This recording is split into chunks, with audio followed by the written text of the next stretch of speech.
मचवला विदेश में जाके करे सब स्वागत ताली बजा के। वाह मोदी जी क्या बात है।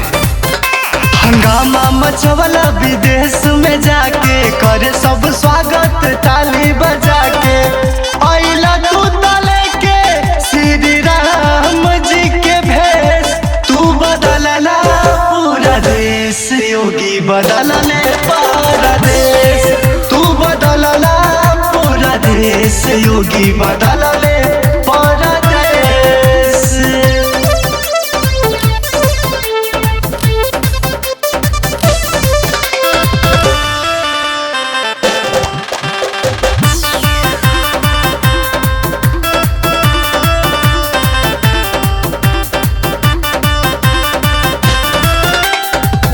योजना के लाइन लगाई दिल के ताना, तबो विरोधियन के भरल पेट न। देश के बचावे खातिर फूल खिलैला, आतंकवादियन के धूल चटैला।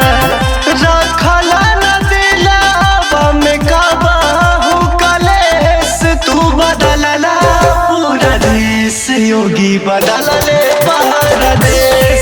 तू बदलला पूरा देश, योगी बदलले पूरा देश।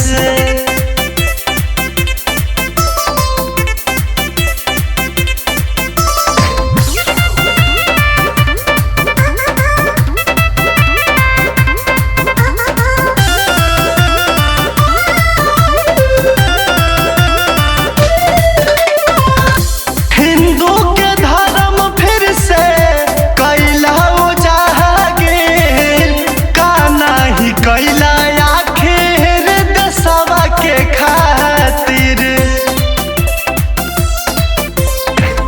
भर लॉकडाउन सब कर जनमो बचैला, घर घर रुपया पैसा दाना भेजवैला।